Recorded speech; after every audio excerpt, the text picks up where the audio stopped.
22nd, 1972, Pioneer 10 began its 21-month journey to Jupiter. Attached to the spacecraft is a plaque, a kind of planetary Rosetta Stone, designed by astronomer Dr. Carl Sagan. But in the remote contingency that there are interstellar spacefaring societies which might someday pick up this derelict no longer radioing, we thought we would put a message on it to indicate a little bit of where we are, when we are, and who we are. We think that the information on where we are and when we are, indicated in this part of the message by the configuration of certain cosmic objects called pulsars, will be completely obvious to any society capable of traveling between the stars. These two objects will be more mysterious because it is unlikely that there will be human beings anywhere else, even though there may be other creatures elsewhere. And the plaque has served a very useful purpose in making us think about what sort of impression we might wish to give to the cosmos.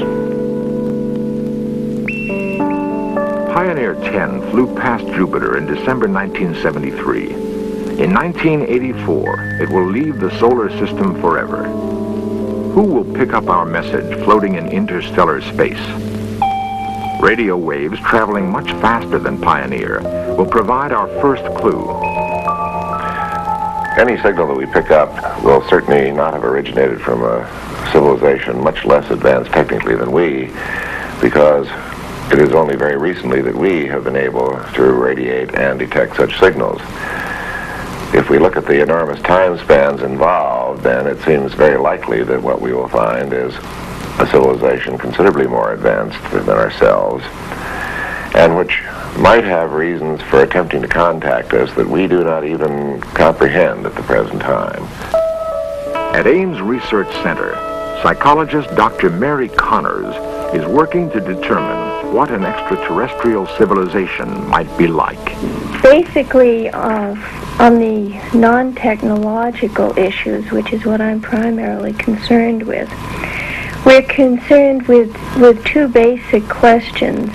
One is what can we know about the nature of the intelligence that we're likely to contact?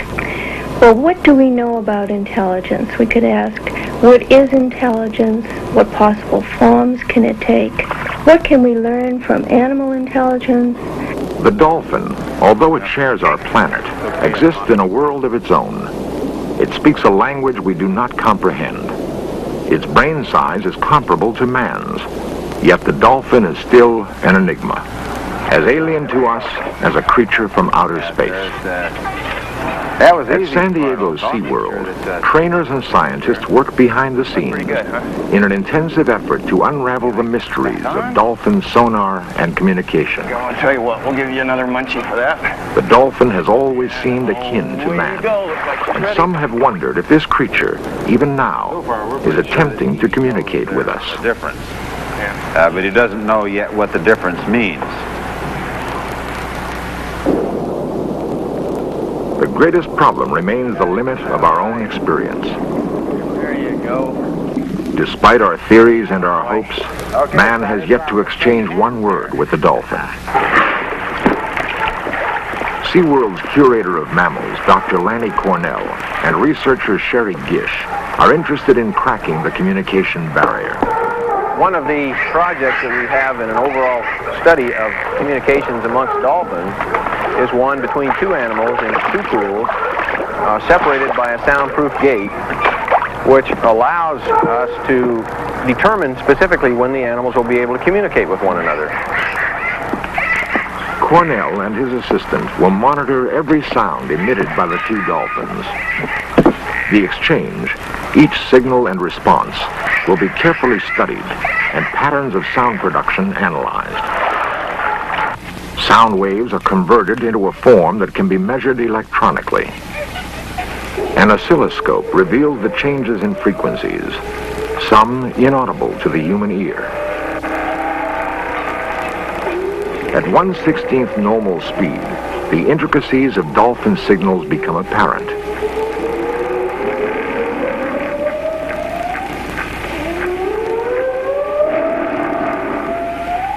The dolphin is one form of non-human intelligence. The form that extraterrestrial life may take is subject to scientific speculation. It does appear that at least at our present stage of evolution, there may be some advantages to being structured, at least with some of the characteristics that we have. There are clear advantages, for example, to having two eyes with which you can see in color and with which you can achieve binocular vision. It's clear that there are advantages to having an upright posture. It's clear that there are advantages to having a brain located at one end of the body, and you can go on like this. If it is inevitable that another civilization will have had at one point some of the characteristics we have now, will contact with these alien beings from some unknown planet bring doomsday to our tiny world? Or do the benefits to our future outweigh the dangers?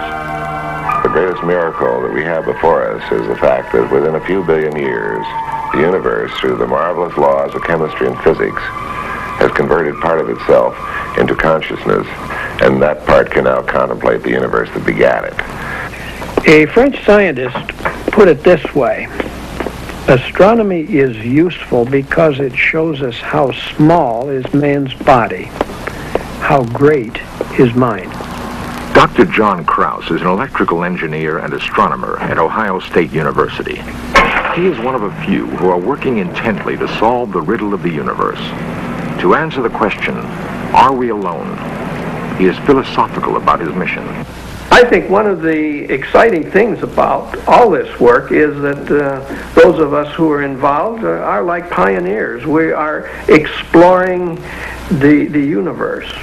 It's a pioneering venture to find out what is out there and perhaps who is out there. Searching for extraterrestrial intelligence is like looking for a needle in a haystack.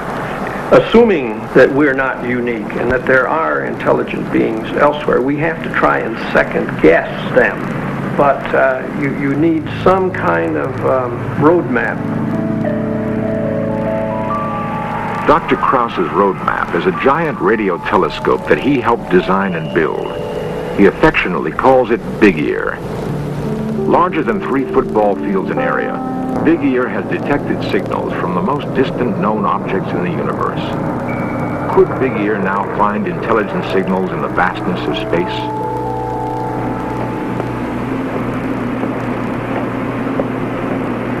Hi, Ed. Bob. Hi, Dr. Krause.